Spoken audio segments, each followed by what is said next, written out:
Tremel Starks. I remember the good old days. Yeah. 90s Weather Channel was the perfect retro. Absolutely. If we could go back. Check. All right. Chickadee. Check. Check. Speaking of check, you can make checks out to Thursday Morning Epiphany. Send them care Box, of Two Bird Great Studio here in lovely Palo Pinto County, California. Yeah. Is that where we are? It's our county. Okay. Yeah. Palo Pinto? Yeah. I often forget where we are, where we all are in life. We're right on the edge of Marina Del Rey and Monte Rio. That's close to Lana Del Rey, right? Great fish tacos. Lana Del Rey? Yeah. Okay. Anyway.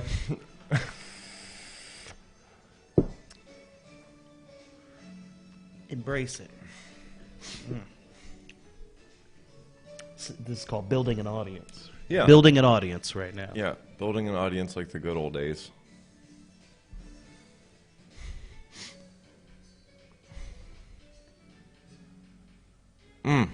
Feel that.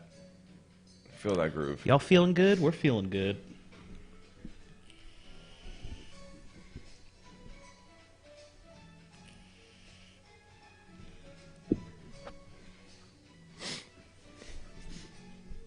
Where's that chat? Up here. Let's take a look at it. Morning, Ruru. Morning, Caesar. Morning, Hey. Janet. Hey, Jane. Feeling lovely. It's Same. Good to hear. Good to hear. Although I always feel lovely. I had a Thursday morning Aw, epiphany. That's come on. Come on.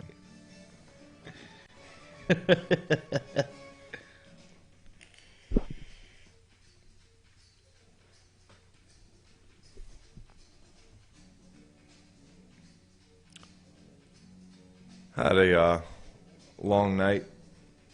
I drank a fifth of bourbon. Woke up feeling fine. It's a curse. Had some anger last I don't night. think they could hear the audio. Oh, okay. Yeah, that sucks. No, they can. No, they can't. That's why they were saying she was feeling fine, because we were asking how they were feeling. They can hear us. Come on. They can't hear that. Oh. See how watch the audio meter? Yeah. Wow, that sucks. Had 90s Weather Channel music playing, but I forgot vMix browser is somehow broken on vMix, even though it's a flawless software. Technology is awful. It's not great. I I'm hate not a it. fan of it. Yeah, it sucks. If we could limit ourselves to where we were in like 2006, I think we'd be fine. That's all the technological advancement we need. Just 2006. Leave it there. All right. I don't think we belong in space. I but agree. We had already been to the moon. Yeah. All right. So that's enough right there. Yeah, 2006, a lot of people still had dial-up modems. Damn, really? Yeah. Ooh. Yeah, 14 years ago? Your internet, just fast enough. That's right. Just fast enough. Ooh, but I can't stream in 4K. You don't need to. This is the problem. You don't need 4K. It's something in the recovery world we call PIG. The problem of instant gratification. There you go. Yeah. Remember, cell phones were still just flip phones, unless you had like Yeah. the T-Mobile Sidekick or something. I actually want to get a flip of those. phone, and I keep talking about it, but last night I threw my phone. And I was just like, I should just get a flip phone. Because every day I wake up and I go outside, smoke a cigarette with my coffee, and I check Google, the news feed. Yeah. And then I check the DuckDuckGo news feed, which is far more violent. Lots of stories about death and murder and people getting killed and stuff. And I internalize all that, and then it just kind of puts me in a weird mood during the day. And I don't spend enough time like reading and thinking and being alone with my own mind. And I think that having a flip phone would make that happy. Or make that not happy, make that easier. Oh, we got Dano in the audience, too. What's up, Dano? Goat farmer? I threw my phone because I was at the last drink of a fifth of bourbon, and listen. This is the whole point of the show today, is that I have a hard time being my own friend. I've beat myself up a lot. My wife, my lovely wife, she'll want to do stuff like give me a massage, or last night she ran a bath for me, an Epsom salt bath, because my legs were really sore after climbing, and she ran this Epsom salt bath that turned the lights off, and there was like essential oils and candles, and I just didn't feel like I deserved that. A lot of times I don't feel like I deserve to be happy. I just kind of deserve to suffer, and I don't know why that is. But because you're a sadomasochist. I wouldn't go that far. I don't want to hurt other people, but no, sadomasochist means you hurt yourself. Okay. You're into self-affliction of pain, which I think a level of discomfort is necessary for growth. Growth, exactly. Yeah, you got to grow. The only way to grow is to overcome things. You know. Ooh, a diamond from Psycho. What up, Psycho? Thank you. So we went out a couple nights ago for like a men's baby shower kind of thing, and went to the bar, and we were there having a good time doing karaoke, and Dick and Jez Mahoney we were all outside, and started talking to these girls that were there, and as the night progressed, I was talking to one of them more, and she was telling me, because she's a dental assistant, and my teeth are all screwed up. We're at the Frisky Dingo, famous local bar. So we were talking about my teeth, and how much it would cost to fix it and all that stuff, and she kind of started telling me more about how she's fallen away from the faith, and she doesn't really believe anymore, and kind of the same stuff, that she doesn't feel like she deserves love or God's love, and she was just beating herself up a lot. So I gave her the message that I received as a sermon from Gateway Church a couple weeks ago, that was, you are perfect in God's eyes. That when God made his creation, when he made his creation, what did he do when he looked at it? He said, it's good. So God's perfect. Everything he creates is perfect. So when God says good, he doesn't mean, he means it's perfect. Yeah. And in God's eyes, you are perfect because he created you. And I was telling her that. So we leave, and I tell my wife about that, and my wife says, hey, that's something you should do. You should tell yourself that. You should internalize that. I just have a really hard time with that. I worry all the time. I always think about the worst possible scenario, the worst thing is going to happen, and I have a hard time just letting go and being happy, and I don't know how to do that. And what I did this morning is a silent prayer, kind of a form of meditation where you just sit quietly, block out everything, let your thoughts come and go, and it felt good, but I had a really hard time with it, and I kept saying, oh, you're failing at this, and that's the devil telling you that you're not good enough, when at the end of the day, you're perfect in God's eyes. So I've really got to learn to stop beating myself up, and be more kind to myself, and realize that I am deserving of love, I am deserving of happiness, and I shouldn't, we talked a couple weeks ago, I brought up the fact that men lead a life of quiet desperation. John, thanks for the diamond. John, I see you got partnered, dude. Congrats. Oh, fantastic. They turned us down on that. Bastards. But I don't know. Diamond from Caesar. By the way, morning, John. Yeah, morning, everybody. Meditation and nose breathing helps in the morning. Yeah, and that's the thing. Getting back to the flip phone thing, I immediately wake up, plug into my phone, or turn on YouTube, and it's just, there's always something in my head all the time, whether I'm staring at my screen, and I don't even have social media, but I still end up staring at my phone all day, or I'm listening to YouTube, and I'm never alone with my own thoughts, because I'm afraid of that. Like, I'm afraid of being, of what's going to happen. You know what I mean? Like, I'm terrified of being bored, and I'm terrified of all the worry and stuff, so I just block it all out. Yeah. You also, I find you have a lot of people, I know some people with sleep apnea. I think you just have regular apnea. Yeah, I don't breathe. You don't breathe. I noticed before we started the show, he sent out the link. Ooh, the host. Thank you, John. I appreciate that.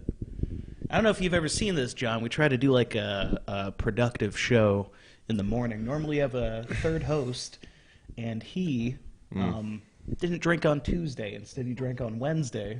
I guess he was drinking with Alex Jones. That's what it appears. Yeah. Yeah, that's what the picture So showed. listen, he's completely forgiven. Like if I got a chance to go drink with Alex Jones, that's what I would do. The problem is he's not good at it. Yeah, no.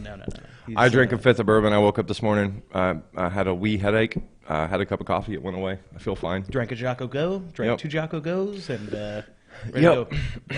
I think we should try to get Jocko Go as a sponsor. Oh yeah, he'd totally be all on board with all this stuff. Jocko Wellington. Yeah, Jocko Willink. Willick? Yeah, Willink. Yeah. Yeah. We should try to get him as a show sponsor because I'll should. totally endorse Absolutely. I'm trying to think of a word for shit. I was going to say endorse the shit out of that product. Yeah, no. Unforgivable. Okay. Sorry. All right. If you plan on drinking, whether it be, with some friends, with Alex Jones, plan on it. Bring some Excedrin. Set an alarm. Have some water before you go to bed. Drink a cup of water between every 2 drinks. All right? But the problem is, as I was talking about earlier, is we are morbidly obese alcoholics, right? So I'm in pretty good shape. I don't All know right. what you're Well, okay, talking that's about. fine. But according to I'm the built like a Greek god. to BMI, our BMI would make us morbidly obese. And even if you're like a bodybuilder, you're technically morbidly obese. And we like the booze, we like the sauce.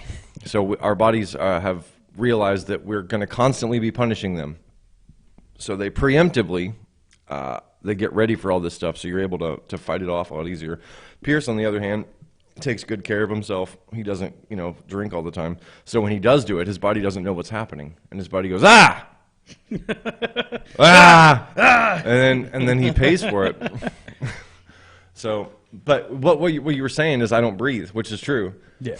And so I was sitting here sending out the links, and I don't know, for maybe 45 seconds, a minute, and I just wasn't breathing. And he goes, "Dude, do you breathe?" And I was like, "No, I don't." Yeah, he was sending the links, and he sounded physically exhausted. Like, just typing. He goes, yeah, just take a breath. Try it. It's nice. And then don't think about taking a breath. Right. Are you breathing right now? No. That sounded very forced. Right. Jeez, that's not healthy. I just forget. Yeah, I think that I need to reconnect with God, reconnect with nature, and my own mind. I just don't want to. It sounds scary and hard, and I don't know how to do that. What was the question, Go Farmer? Isn't it on you to put on God as a Christian? I don't understand what that means. I was reading that. Can you type Clarify? that a different way that my slow mind can process that? Neither of you is morbidly obese. I know. I'm, like I said, how come this? That is true. That's a good point. There goes my phone. I have to remind my students we stop and breathe at least 5 times a day. It helps. And this is the problem: is God created you to not have to think about breathing. You just breathe. It's just a thing you do. And imagine being to the point where you don't even do that. Because you think too much. I do. I think all the time. I constantly overthink everything, and I'm always expecting the worst.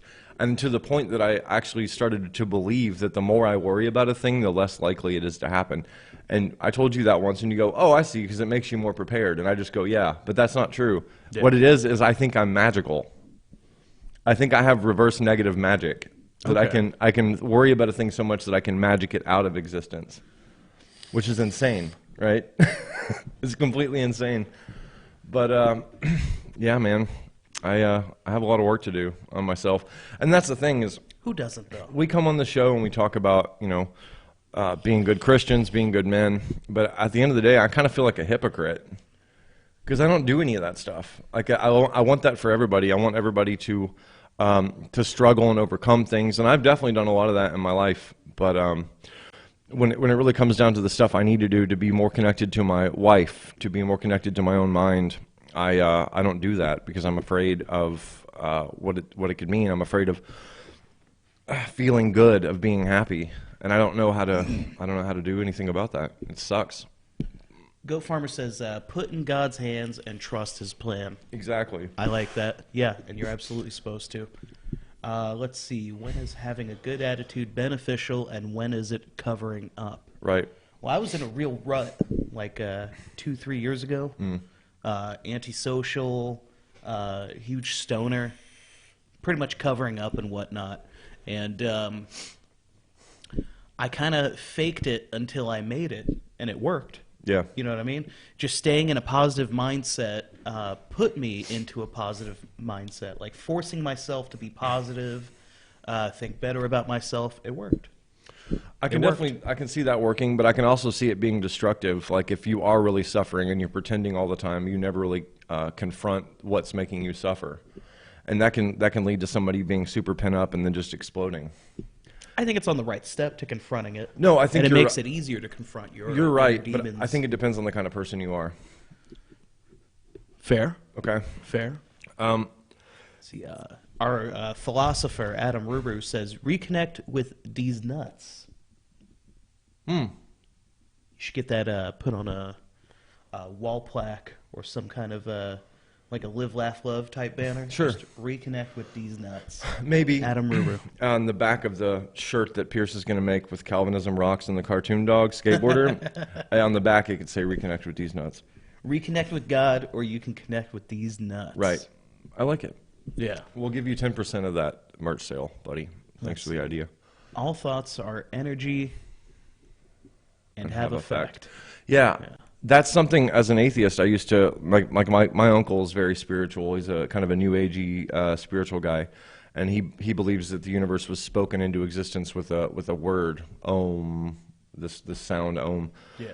And I'd make fun of him all the time, and I would say stuff like, they're just words, they don't have any power, you know, which is just so dumb on its face that I can't believe. I mean, I used to think and say a lot of really dumb stuff, and I still do, but I'm learning.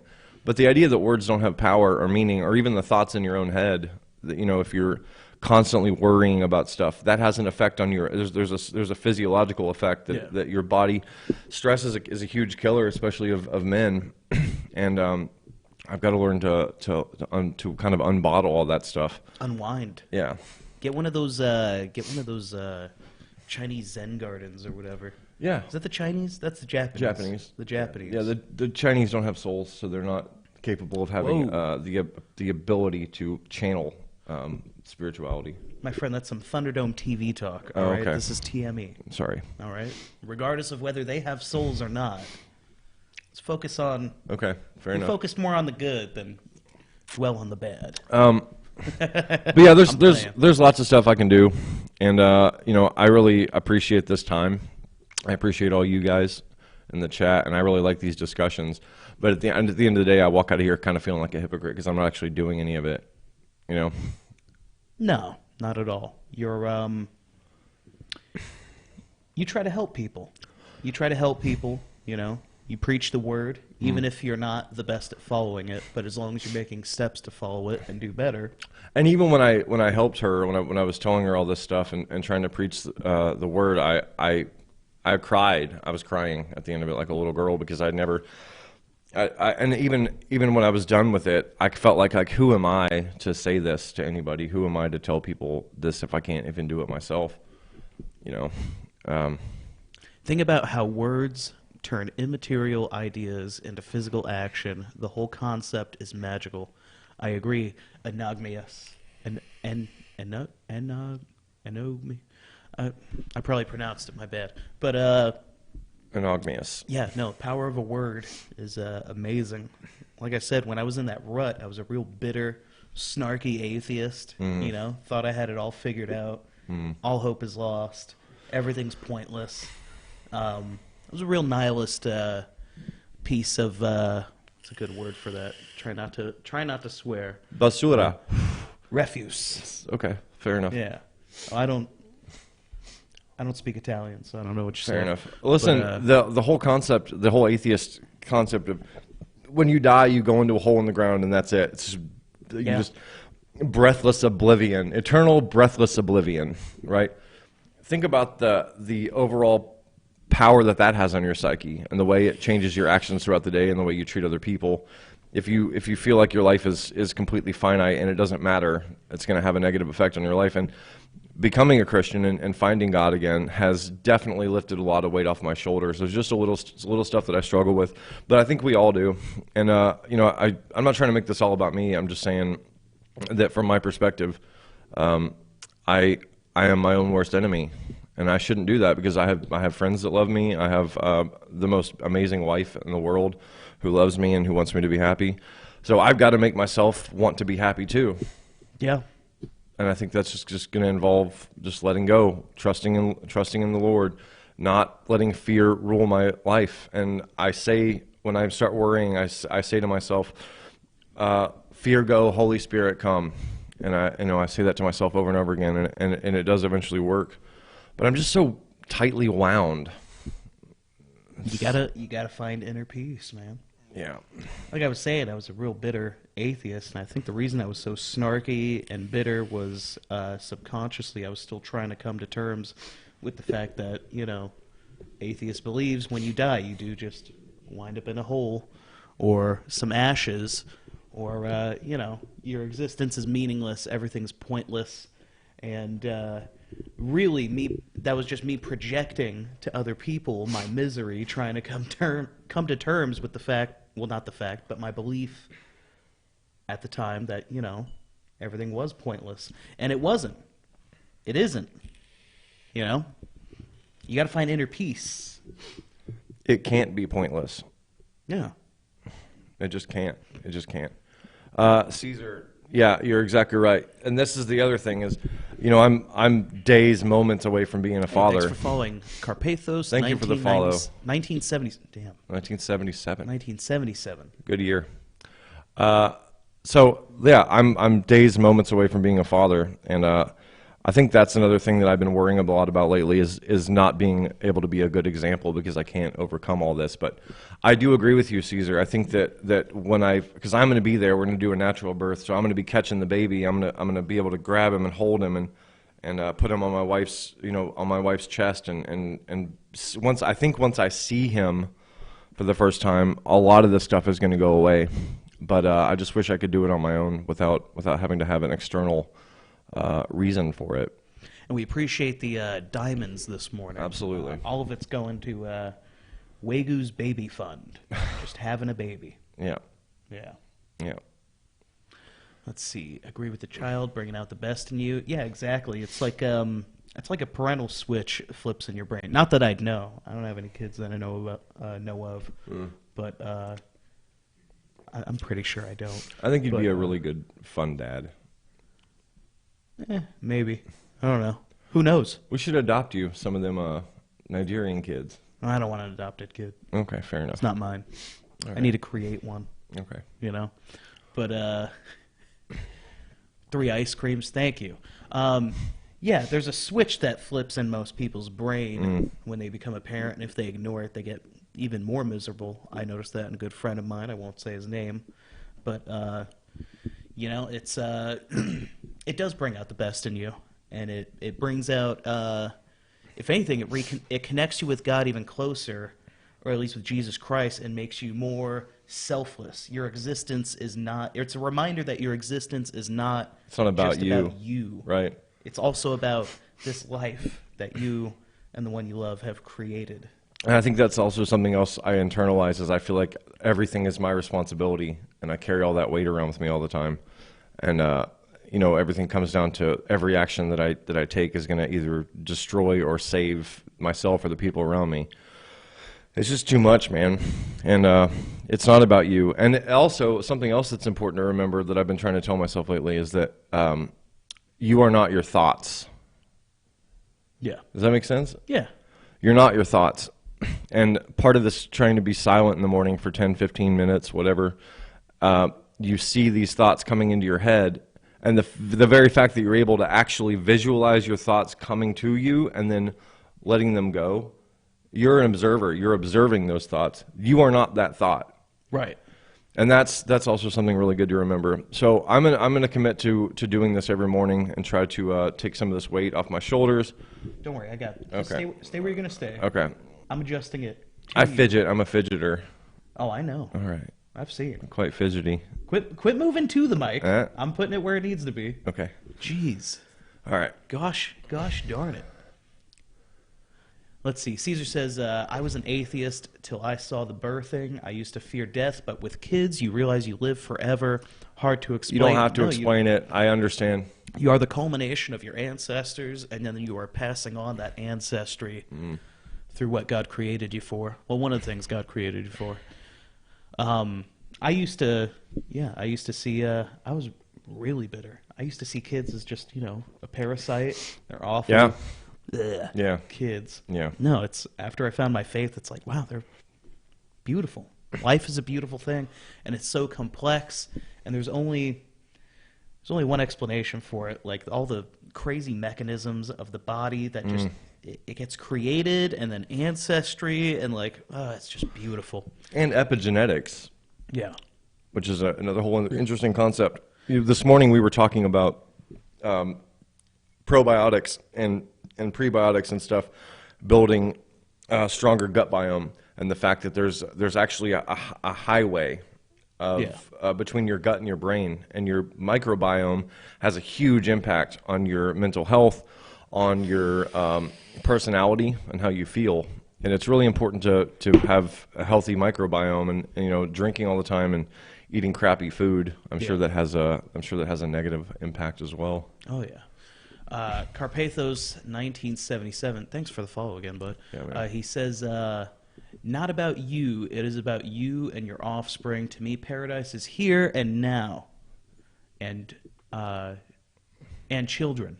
Yeah, you gotta make this world better for you. You can't defecate all over it. Right. Even though others You're might getting be really defecating creative on their world. You're getting really creative. It's a challenge, but is. I honestly, when I'm not swearing, I feel like this relief in my brain. Yeah. It's like, I didn't have to go to vulgar words. You know, you can turn it off sometimes, but I always have like dreams that I'm at a job interview or something, or giving a speech, and I'm just like, I'm saying all this crap like I can't turn it off. I'm the worst at job interviews with this one question. It's an awful question, and I wish people would stop asking it. Why did you pick this company? Right. Hey, I'd say something like, "Hey, fuckface, I need a job and I want to make money, and I think I'd do good at it." Obviously, sure. That's what goes on in my head, and Right. then I just slip up in the interview, and I'm like, I want to be part of the team. Well, I think the entire interview process of like you sit down with a person you don't know and then they ask you these really intimidating questions is stupid.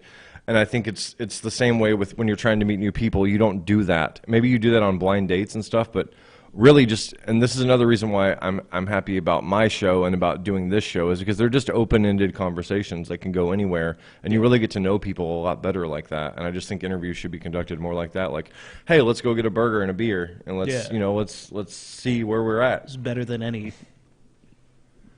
mouth-breathing, neck-bearded Reddit Right. AMA. Or no breathing, neck bearded, No breathing. morbidly obese alcoholic. Even though most of my beard is on my neck. I'm glad it's back, dude. Ugh. Yeah, I missed it. I missed it. it. Was bad. I missed it a lot. I'm not ready to look at my face. Yeah, so I'm seeing a lot of Jung conversation, Jung and the shadow archetypes, which is a big thing that I've heard a lot from Jordan Peterson. That makes a lot of sense. And Jung says that your shadow self reaches all the way to hell, which is a super profound thing to say, because you have to realize that you're capable of the most horrific stuff possible, which also makes you capable of the most positive stuff possible. And it's really having to understand your ego and your id and what's really contained within you to find where you want to be. But all this stuff sounds a lot easier than it actually is, at least for me, putting this stuff into practice. But having a good understanding of the framework that makes up a positive person, that's a good place to start. And I think that's what we do with the show, and I think that's what I need to do more of in my own life. Chance Paladin, good morning. Good to see you in chat. Oh, yeah. He says, I go into audit mode. And I'm like, yeah? Well, why do you like the company? That's a good way to flip it. I'm going to ask that. Absolutely. Yeah, flip the interview on them. Be like, no. You're not asking the questions here. Right. I'm asking you. Why is this place the right pick for me? Hopefully I never have to apply for a job again. That's I don't a great wanna idea. work for people. Yeah, I'm done with it. it's way better to work for yourself. Yeah. But so, does anybody have any suggestions? Like, I'm open to suggestions. What are some things that you people do? I got a suggestion. Okay. Breathe. Breathe. All right, let's start there. Is that true, Dick? You wear your special shirt on job interviews? Yeah, my mock Fred Perry. Yeah. Oh. Yeah. Oh. No I wonder show you're not up- getting jobs. I show him my worst. Oh, I definitely can't wear that. I can't wear that shirt to a job interview now. Right. Yeah. Yeah. No, now that's just career suicide. Secret club. Get out of here. Everybody should know about it. Let's make it a whole. I know. Yeah. That's a whole different topic. Make it so everybody can manipulate Right. The public's image of us. Exactly. Let's just paint a giant target on everyone's back. Yeah. Yeah. I don't want to talk about the club. Me either. Ugh. Ugh. Me either. Thanks a lot, Adam. I'm just playing. Let's see. Crying and diaper changing is horrible.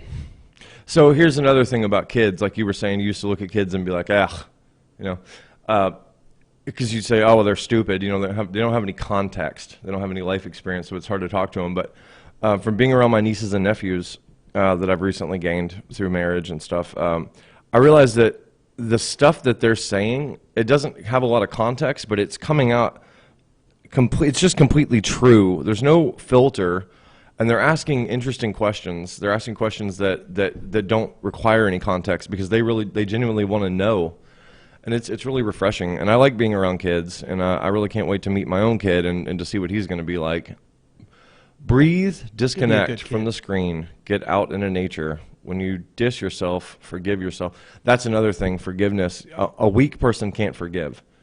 And to forgive yourself, to start with forgiving yourself, that's super important, and to forgive the people around you when they harm you. But more importantly, you have to forgive yourself. Shame has always been a very potent weapon that I use against myself, and it's I don't really have much of that anymore. But when it comes, it's debilitating. She continued that with forgive yourself and actively think of something good you have done recently, like caring for your niece and nephew, like giving Janet a chance to talk. Janet which we're doing part 2 tomorrow. Right, tomorrow evening. So I'm guys, excited. Tune in for that. I did say She 7. knows it's tomorrow, not yeah, Thursday, she knows. right? Okay. I said 7. It's actually going to be 7:30 because Thunderdome TV is at 6 Central, so we need a little time between shows. But yeah, tune in. It's going to be a lot of fun. We're going to go after some really powerful folks. Enogmia says, right now I'm just trying to laugh at myself and journal. I have a hard time keeping a journal, but with digital diaries, it's easier to gauge progress. I've never been able to keep a journal. I've tried several times. Like every year or two, I'll be like, I'm going to do that. I'm going to write down my thoughts. And then, no, never happens. Never happens. I get the book, and then I just forget to write stuff down. Yeah. Yeah, I think I've logged one dream. It was a really bad dream, too. What was it? Not bad like a nightmare, just like really wacky. All my Okay. dreams are really wacky. Mine too. They don't make sense. Like I had a dream the other night, and completely pointless, meaningless, but all I remember from it was McCrum. McCrum is telling me he just got a new Hummer, and someone already smashed it. And then I look at his new Hummer, and it's just a tank. Oh.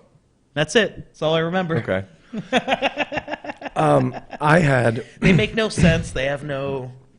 Yeah. Well, I think it's and dreams are really interesting. Like I think my theory for a long time was it's just your brain defragging information you've gathered throughout the day, but I don't know that that's true. I had a dream about an owl once. That was a horrifying dream that I woke up in my bed, and in my bed was a giant black owl, black and white with eyes like saucers, like abysses. And I ran outside, and when I went to open the door, there was a neighbor there. Not a neighbor I actually have, but just a guy. And he said, "Where's my owl?" And I'm like, "What? Where's my owl? Where's my owl?" And he pushes me into my house, and we get back into my room, and he's pointing at my bed, and he goes, you have my owl. That's my owl." And I'm like, "Ah."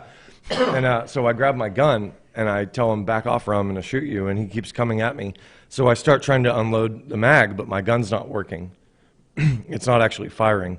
And the whole time, this owl is spreading its wings and getting closer and closer to me as he gets closer to me. And then a whole bunch of my other neighbors come in, and I go, this guy is trying to kill me. He says I have his owl. And they all push me into a corner as I'm trying to shoot, and they say, we know what you did, and you have to pay for it now. And then I woke up. Wow. Yeah. That's a dream with structure. That's a dream with meaning. You could decipher that and pull a meaning from that. Versus my dreams, it's like my clown got a car and it got smashed. The end. Well, I think I was a coward most of my life. I'd run away from fights and stuff, and so that's why I think in dreams my gun doesn't work. Or if you ever have a dream that you're in a fight and you're throwing punches, but the punches don't land.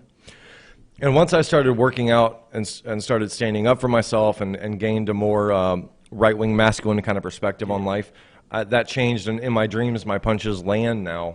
It's a really interesting connection between yourself and your subconscious and how you actually see yourself. I will say this, right? A lot of people have talked about dreams like they could fly and stuff, right?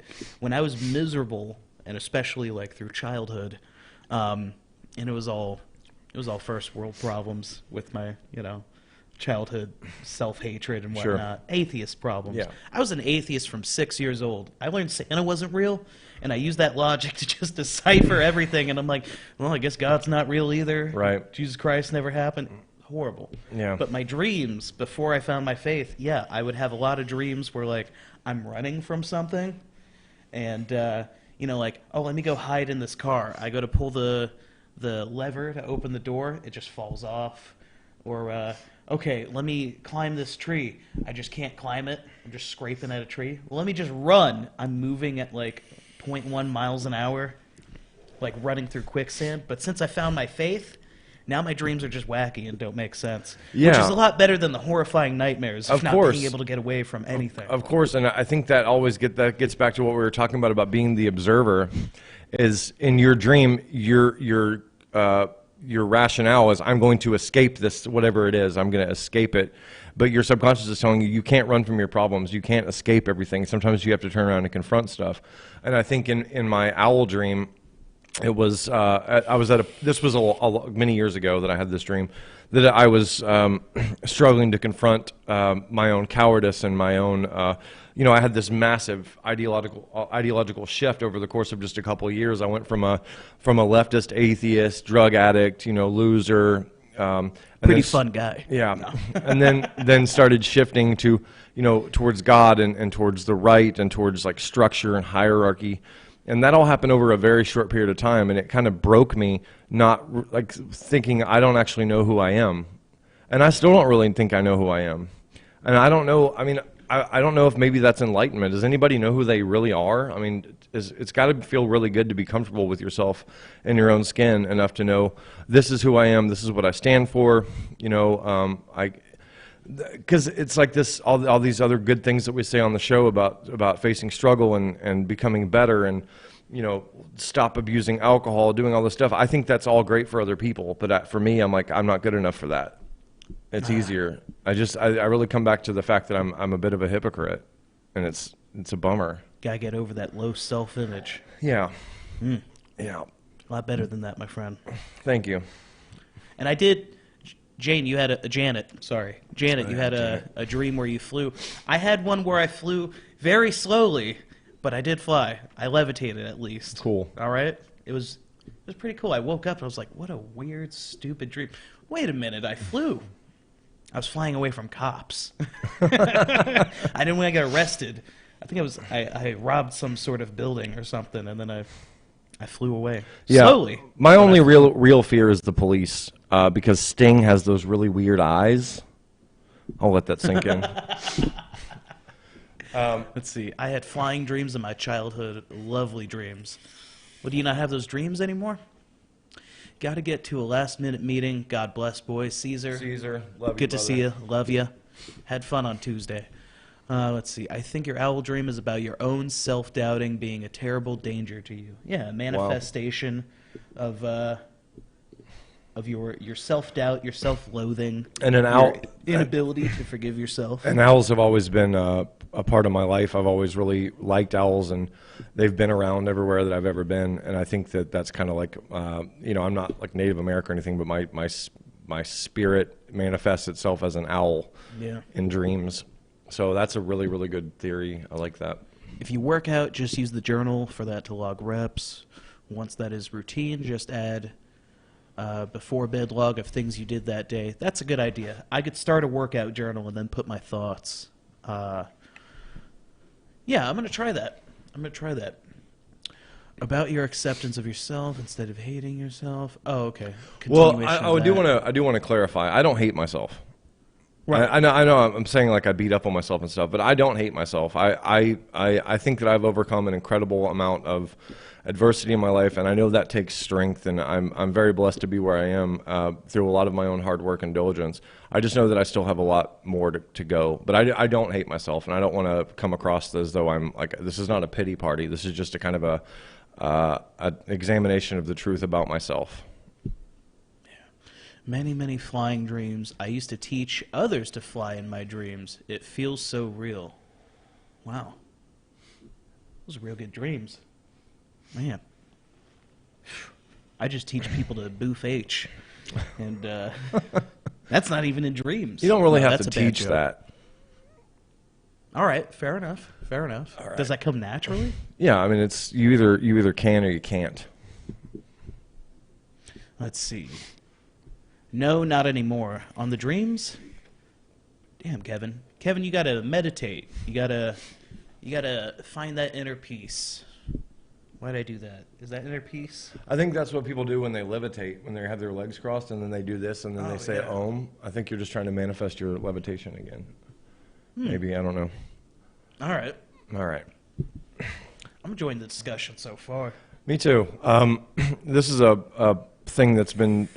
I just tell everybody everything. I don't have a filter, and I'm very open about myself.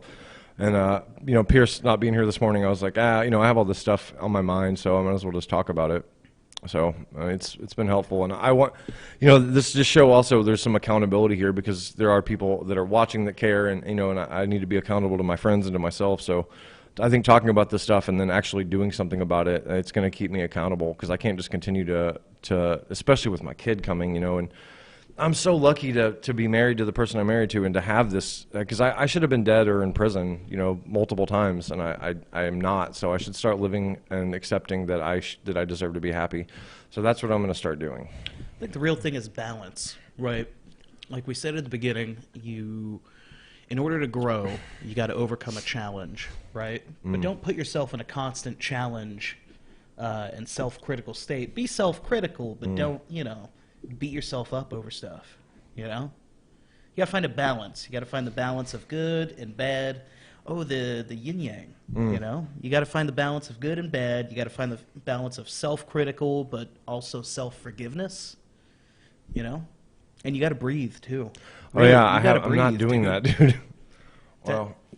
If I may, that's probably causing a lot of brain stuff. Probably. Lack of breathing, lack of oxygen to the brain. And one of the things I found in the MRI, like the only bad thing that was in the MRI was I have chronic sinusitis. All of this, like all my sinuses are completely inflamed and almost enclosed. I can't smell. I can't really smell anything. And that can cause a lot of issues too, like brain fog and a bunch of other stuff because you're not getting enough oxygen to your brain. And then I don't breathe on top of that. So I think meditation, silent prayer, I think that's going to be super helpful. Yeah, absolutely. And a Japanese Zen garden. A Japanese Zen garden. Yeah. Okay. Brush the sand. You got to brush the sand, put it in a cool pattern. What about bonsai? I hear those are pretty good too. Yeah. Just maintaining a little bonsai tree. Yeah. Plant. Is it a plant or a tree? It's a tree. I think it's like a dwarf tree. Yeah. Speaking of dwarf tree, they're playing at Trees next week. If you want to go, I know the drummer. Great show. You're really coming into yourself, Wagyu. Thank you. I appreciate that. Breathing helps us let go. Absolutely. Just breathe. Focus on your breathing. Meditate. My wife tells me that all the time. Find that inner peace.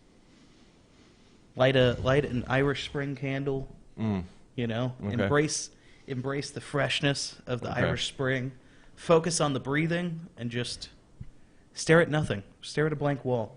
Stare at stare into nothingness and just breathe. Just focus on breathing. Okay. Your brain needs that oxygen. I'm going to do that. Yeah. I'm definitely going to do that. All right. Agree. Japanese Zen garden with a Yeah, why With a not bonsai. both? Why not both? Okay. I think I want to get a bonsai plant now. Let's do it. Yeah. Let's go bonsai shopping together. Yeah. Not today. I got stuff to do today, but whatever. we'll do it. We'll do it. It's never going to happen. It will. It okay. will. Sure. All right. What else you got, bud? What's on your mind? What's on my mind? Nothing. Nothing at all. That must feel really good. It's, dude, I used to have everything on the mind constantly. And I'd like to have stuff on the mind. But let's see. What's on my mind? What's on my mind? I've been watching a cartoon that I Okay. started when I was like 13. Okay. And that's cool. I like it. It's on like 1,000 episodes. I'm on episode 360-something. It's nice to, embrace that feeling of nostalgia we're again. very polar opposite in Yeah. a lot of ways. Yeah. And I think that's why we get along so well. I guess, that whole opposites attract thing. But, yeah, there's a lot of stuff I admire about you. And I hope there's stuff that you look up to me about as well. But Yeah, absolutely. yeah, it's interesting to just the idea of not being worried all the time. I think I breathe too much. You are a chronic breather. I gotta stop breathing. Okay, knock Right? it off, dude. You hear my speech? It's just I'm constantly in, Yeah. out. It's too much. Okay. And getting my nose punched in, I kind of lost that ability to smell, and it's slowing that breathing down a bit. So I think maybe if I get hit in the nose again, I'll breathe a little less, and All right. maybe that'll help me find that balance. I'm When we- breathing too much. When we end the show here in a minute, we'll go outside. I'll knock you one. I'd rather get hit by a woman again. Okay, fair enough. I don't want my nose obliterated. I just All want right. one of my nasal passages blocked a little Okay. further. Fair enough. Ooh, called her a bunch of bad names in bed. In bed. Yeah. Well, Ooh. thank you. She went, really? I appreciate everybody listening to me, ramble about myself and stuff. And it looks like Jane's the only person who's still stuck around. But She's leaving too. oh no. Okay, That's all right. it was fun. That was an hour. It was an hour. We put it an hour, guys. Thank you for watching, guys and teacher, guys and lady. Thank you for watching. I think it was a good show. I think we so, had a good too. talk. I appreciate and, it. Pierce, I'm still disappointed in you. Me too. Yeah. Bye, Kevin. Unbelievable. Everyone, have a good morning. Don't forget to breathe. And God loves you. Amen. Amen. I got to get an outro for this show. Have a good night. Now, let's wait a second because, when I end the stream immediately, they go, oh, that was a weird, abrupt ending. Yeah. So let me just give it